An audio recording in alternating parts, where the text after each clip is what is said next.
The summer heat clung to the walls of the apartment, thick and unrelenting. The ceiling fan spun lazily, offering little relief. I had always liked staying over at Mason's place. His apartment had a certain comfort, a familiarity that made it feel like a second home. But tonight, something felt different. I glanced at the clock on the nightstand. 1:42 a.m. The apartment was eerily quiet except for the occasional honk from the street below. I had woken up for a drink of water, but as I passed Mason's door, I hesitated. It was slightly ajar, a sliver of warm light spilling into the dark hallway. Mason had always been a deep sleeper. I knew that from the countless nights we crashed at each other's places after late-night gaming sessions or bar runs. But something about that open door made my stomach tighten. A strange mix of curiosity and unease settled in my chest. I took a step closer. Inside, Mason was sprawled out on his bed, shirtless, the sheets pushed down to his waist. The golden glow from his bedside lamp illuminated his face, serene, peaceful. His dark hair was tousled, his lips slightly parted as he slept. I swallowed hard. Why was my heart racing? I had known Mason since college. He was my best friend, the one who always had my back. We had been through everything together, breakups, bad jobs, even the time I had too much to drink and confessed things I later pretended to forget. Mason had laughed it off, like he always did. He was straight, after all. I told myself to move, to leave, but my feet refused. There was something unspoken in the air tonight, something pulling me toward him in a way I couldn't explain. And then Mason stirred, his brows knitted together briefly, his head turning slightly toward me. My breath caught in my throat. Did he know I was standing there? I stepped back, suddenly overwhelmed with the weight of my own thoughts. I had seen Mason asleep 100 times before. So why did tonight feel so different? I needed air. Turning swiftly, I walked away, my pulse hammering in my ears. Little did I know, that night would change everything. I barely slept that night. Every time I closed my eyes, flashes of Mason's face under the dim light haunted me. Why did I stay in his doorway for so long? Why had I felt that strange pull in my chest? It wasn't like I hadn't noticed how attractive he was before. I just never let myself linger on the thought. But tonight was different. By the time morning came, I had convinced myself it was nothing. Just exhaustion playing tricks on me. Mason was Mason, my best friend, my brother in everything but blood. And I wasn't about to mess that up. Still, when I finally dragged myself into the kitchen, I felt a tension in the air. Maybe it was just in my head, but it was enough to make me pause. Mason was already there, standing at the counter with his back to me, pouring coffee into 2 mugs. Shirtless, like last night. His sweatpants hung low on his hips, and I had to force my gaze away. "Morning," he said, turning around and sliding one of the mugs across the counter. His voice was rough with sleep, deep and familiar. "Morning," I muttered, gripping the mug like it was my lifeline. I waited for the awkwardness to creep in, for something in Mason's expression to suggest he knew I had been standing in his doorway last night. But if he suspected anything, he didn't show it. He just sipped his coffee, yawning as he leaned against the counter. "You sleep okay?" he asked casually. I hesitated. Did he notice? Did he wake up and see me there? Yeah, I lied, hoping he wouldn't hear the tightness in my voice. "You?" He shrugged. "Weird dreams." That made my stomach twist. Weird how? But I didn't ask. Instead, I focused on the coffee, letting the warmth seep into my fingers. Mason stretched, his toned muscles flexing under the morning light, and I had to remind myself to stop looking. I needed to shake this feeling off. "You working today?"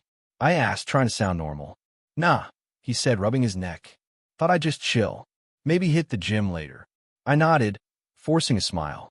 "Cool. Sounds like a plan." But I knew I had to get out of there. The distance didn't help. That night, I stayed at my own place, thinking space would clear my head. Instead, it made things worse. I kept replaying that moment.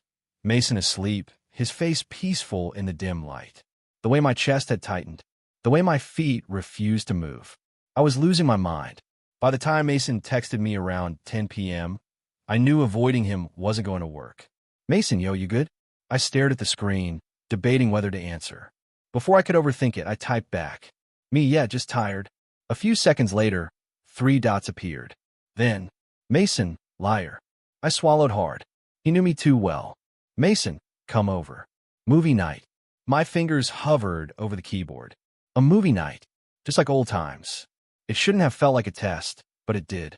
After a long pause, I replied, Me, be there in 10. When I got there, Mason had already set everything up, dimmed the lights, thrown a bunch of pillows on the couch, and started flipping through Netflix. Like nothing was wrong. Maybe nothing was. Maybe I was just making this all up in my head. Damn. Finally, he teased, tossing me a beer. Took you long enough. I rolled my eyes and sat beside him, trying to ignore the way his thigh brushed against mine. You're lucky I even came. Mason smirked. You always do. Something about the way he said made my breath catch. He didn't notice. Or, if he did, he played it off. Instead, he stretched his arm along the back of the couch, his fingers resting near my shoulder. Casual. Easy. But my body was hyper-aware of every movement, every inch between us. The movie started, but I wasn't paying attention. The tension in my chest was back, stronger than before. At one point, Mason shifted closer. It was subtle, his knee barely grazing mine, his fingers tapping lightly against my shoulder as he absent-mindedly traced circles on the cushion. I couldn't focus. I needed to move, to say something, to break this spell before I did something I couldn't take back. And then Mason spoke. You've been weird lately. I stiffened. What? He turned his head, his blue eyes meeting mine. You heard me. You've been acting off since yesterday. My throat felt dry. I'm fine. He gave me a long, knowing look. Bullshit. I exhaled sharply. I had to be careful. Mason was good at reading me. Always had been. If I let too much slip, he'd push until he got the truth. I forced a laugh. I think you're just imagining things. Mason didn't blink. Nah, I don't think I am. The air between us grew heavier. I shifted uncomfortably. Mason, just drop it. But he didn't. His gaze held mine, his expression unreadable, like he knew something. And then, before I could process what was happening, he leaned in, just slightly. A fraction of an inch. A hesitation. My heart pounded. The moment stretched between us, thick with something I couldn't name. Expectation? Curiosity? Fear? And then, Mason smirked, pulling away as if nothing had happened. Relax, man, he said, nudging me playfully. You're so tense. I let out a shaky breath, pretending to laugh, but I knew. Something had changed between us, and neither of us wanted to admit it. The movie played on, but neither of us was watching anymore. I could still feel the warmth of his body beside me, the phantom trace of his fingers tapping the cushion near my shoulder. My mind was racing, but my body had already made its decision. I couldn't move. The air felt different now. Tighter. Mason exhaled softly, shifting against the couch. You're doing it again. I swallowed hard. Doing what? He turned his head slightly, not quite looking at me. That thing where you pretend you're fine when you're not. A part of me wanted to deny it, to play it off like I always did. But something about tonight, the tension, the unanswered questions, the way he was watching me out of the corner of his eye, made it impossible. I don't know what you're talking about, I muttered, gripping the beer bottle in my hands like it was the only thing keeping me grounded. Mason didn't reply right away. He just stared at the screen, his fingers absent-mindedly drumming against his knee. The silence stretched between us, long and unbearable. And then, so quietly I almost didn't hear it, he said, You stood in my room last night. My body went rigid. He knew. The realization hit me like a punch to the chest. My breath stuttered, my grip tightening around the bottle. I forced a laugh, desperate to deflect. What are you talking about? Mason finally turned to look at me. Really look at me. I woke up, he said. His voice wasn't accusing. It was something worse. It was knowing. My mouth felt dry. He tilted his head slightly, studying me like he was piecing something together. His expression unreadable, his blue eyes sharp under the dim light. You didn't leave right away. I felt like I couldn't breathe. How long had he been awake? Had he seen the hesitation in my body? The way I lingered? Mason, it's not. But he didn't let me finish. He shifted closer. Not a lot. Just enough for the space between us to disappear, for our knees to press together. The warmth of him seeped into me, burning through my skin. And still I couldn't move. I didn't know if I wanted to. I wasn't sure at first, he murmured, his voice lower now. But now I see it. See what? My heart pounded in my chest, so loud I was sure he could hear it. This was Mason, my best friend, the guy who had been with me through everything. But the way he was looking at me now, it wasn't friendly. It wasn't teasing. It was searching, testing, and I was failing. My voice cracked and I hated it. I should go. I made a move to stand, but Mason's hand shot out, grabbing my wrist. Not forceful, just enough to stop me, just enough to make me stay. My breath hitched. I didn't dare look at him, but I felt it, the hesitation in his grip, the unspoken words hanging between us. You don't have to, he said quietly. And that was when I made the mistake of looking at him. His face was closer than I realized, his blue eyes locked onto mine, searching. He was waiting for something, for me to break, for me to admit it, for me to do something I couldn't take back. The tension was unbearable. I should have pulled away. I should have laughed it off. I should have done anything but sit there and let the moment swallow me whole. But I didn't. I just sat there, staring back at him, my pulse hammering in my ears. I didn't know if he would make the first move. I didn't know if I wanted him to. But I knew, without a doubt, that nothing would ever be the same after this. And then, the front door slammed. The spell shattered instantly. Mason jerked back, his hand dropping from my wrist as if it had burned him.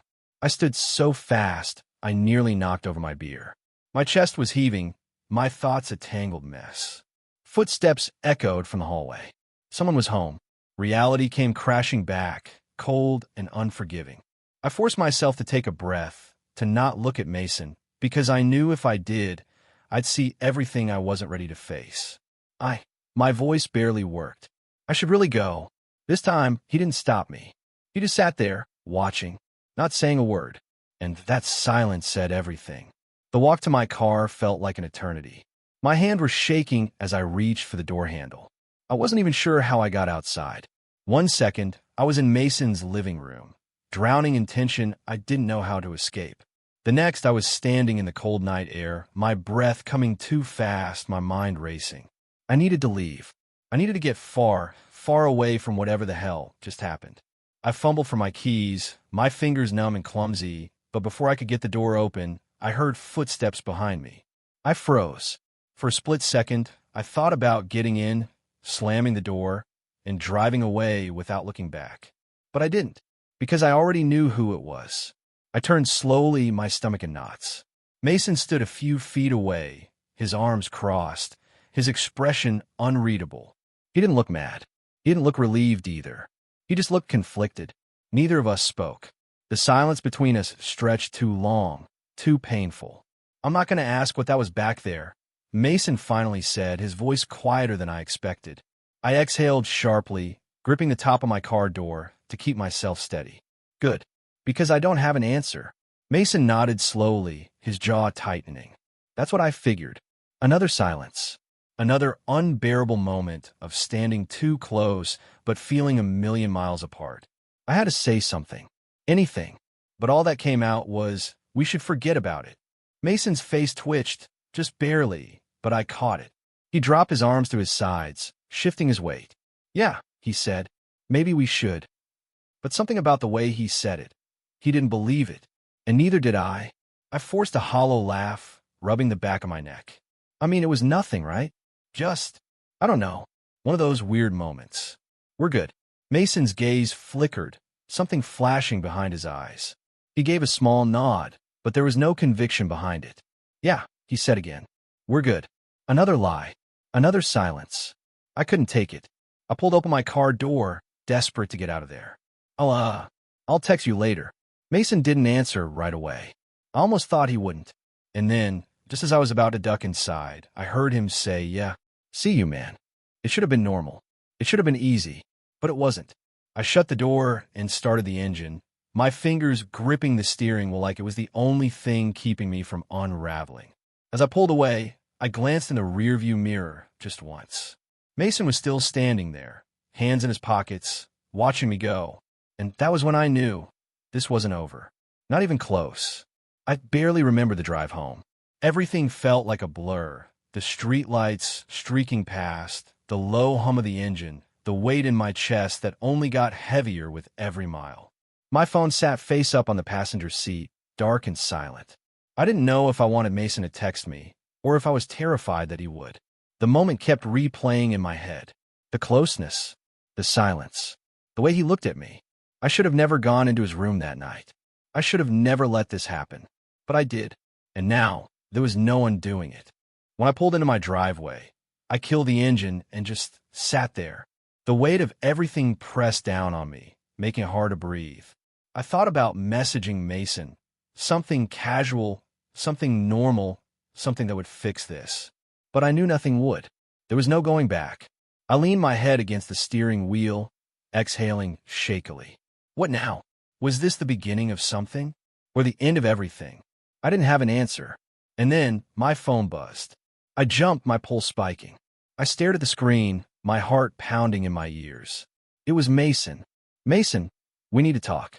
I swallowed hard, my fingers hovering over the screen. For a long moment, I just stared at the message. I could ignore it, pretend nothing happened, walk away before we made an even bigger mistake. Or I could answer. I could face what we both knew was coming. I could see just how far this would go. My thumb hovered over the keyboard. And then the screen went black.